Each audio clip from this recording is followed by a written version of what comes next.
بنتكلم على محمود عبد المنعم كهربا. محمود عبد المنعم كهربا عقد جلسه امبارح مع الكابتن محمود الخطيب، واللي انا قلته لك بقى اتكلموا في الغرامه والحكايه والروايه. واللي وصلني من الجلسه ان احمد يحيى قال له ايه يا كابتن، ولو عاوزين اي عرض احنا عندنا عرض ونجيبه ومش عارف ايه وكلام من. لقيت بالليل سيف زاهر بيقول ان هو تواصل مع محمود عبد المنعم كهربا وقال له ان عنده عرض بره في الخليج وكلام بالشكل ده وفي السعوديه وكده. سالت ودعبست، عرفت الاتي: واحد، ان نادي اتحاد جده السعودي عرض على محمود عبد المنعم كهربا الحصول على خدمات في الانتقالات الشتويه الجاريه. اتنين، طلب منه التفاوض مع إدارة النادي الأهلي والحصول على موافقتها وعدم إقحام نادي اتحاد جدة في المفاوضات المباشرة مع المسؤولين في النادي الأهلي. تلاتة، إن النادي السعودي سوف يتكفل بغرامة نادي الزمالك واللي في الاتحاد الدولي وسيدفعها في حال شرائه بصفة نهائية.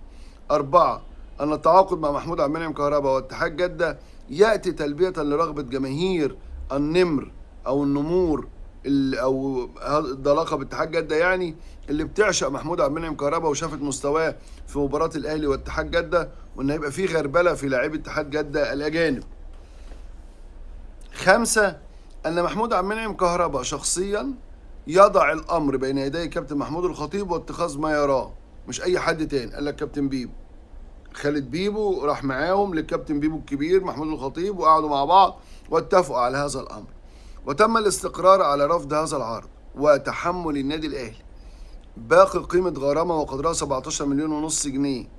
ماشي. اتنين، يتحمل النادي الاهلي او يتكفل الكابتن محمود الخطيب باستخدام علاقاته ونفوذه لدى المؤسسات المصرفية لتحويل قيمة الغرامة اللي معاه جزء بالدولار وجزء بالجنيه. الجزء اللي بالجنيه كابتن محمود الخطيب يحوله له دولار من البنك، زي ما الزمالك غير من البنك فلوس اتشمبونج وفلوس اسمه ايه ده سبورتنج لشبون.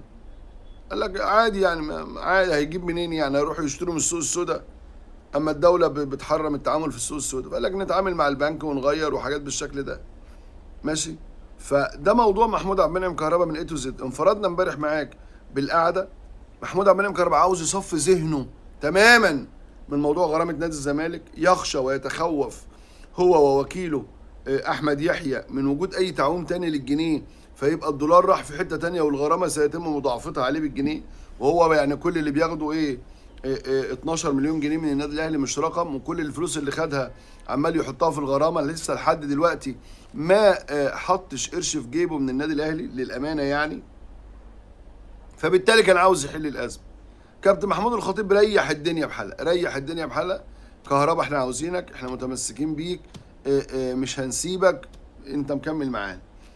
فكره بقى ان البعض طرح امبارح قال لك الاهلي بيجيبوا دولارات منين؟ بعض الناس الكارهين، بس دي اقول لك الاول لايك وشير وصلي على الحبيب قلبك كده. بعض الناس الكارهه للنادي الاهلي والمنتميه الى نادي الزمالك قال لك هو الاهلي بيجيبوا الدولارات منين؟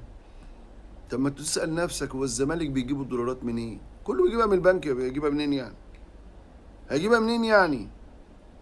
اما التعامل مع السوق السوداء محرم وممنوع.